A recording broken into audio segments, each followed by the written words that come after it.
The number one reason why people leave their jobs today is because of their boss daw. Marami ang nagsasabi na if it were not for their bosses, they would have stayed on because they love their jobs and the company they work for. In fact, recently nakakita ako ng isang job hiring site na ang come-on nila is a statement that says, "Are you looking for a new boss?" Hindi nila tinatanong na if you are looking for a new job, instead they are looking for a new boss.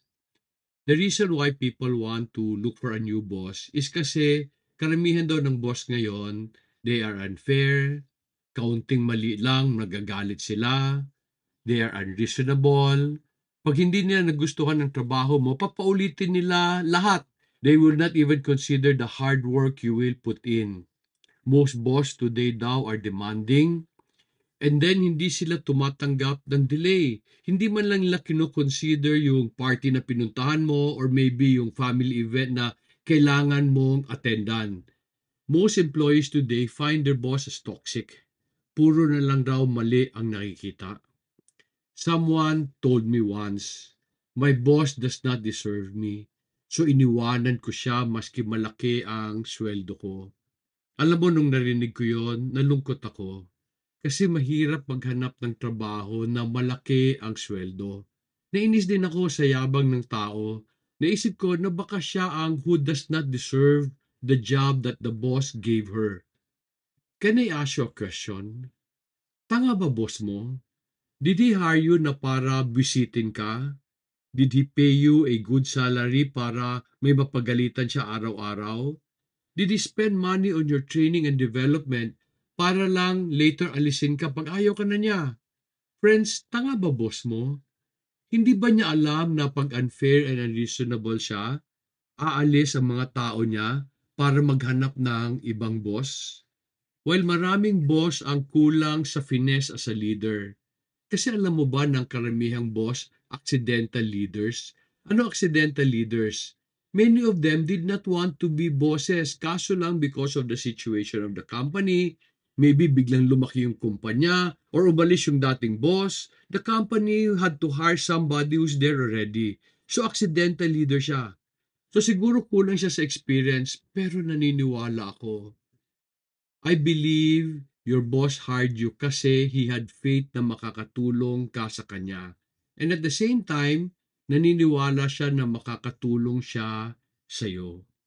Kailangan ko maintindihan mo na walang boss ang gusto umalis tao nila kasi mahirap maghanap ng kapalit and maggastos ang mag-retrain ng empleyado.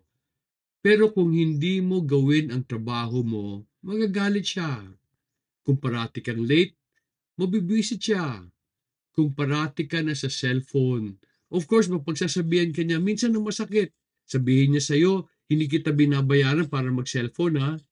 If you do not follow instructions and insist on your ways, he will become toxic kasi he needs you to do your job so that he can meet the goals the company have set for him.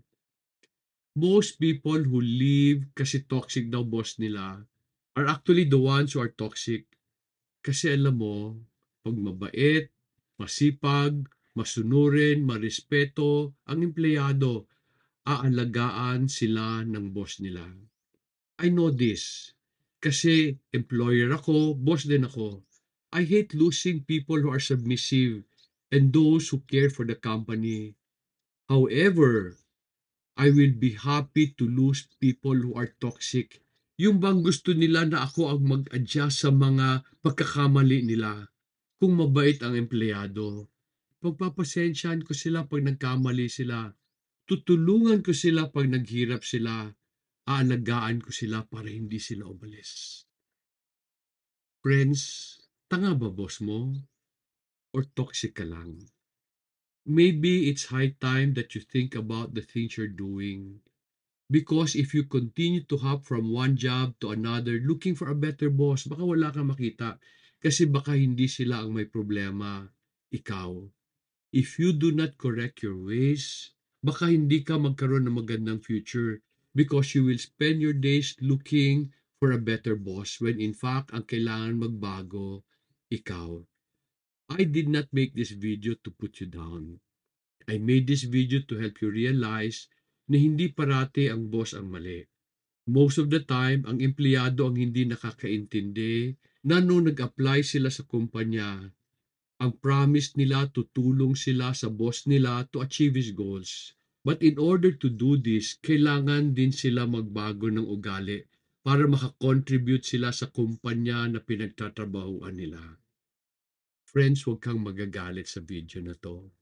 But instead, take some time to think about what I said so that you can have a good and fruitful future. Maraming salamat sa pagpapanood and may God bless you.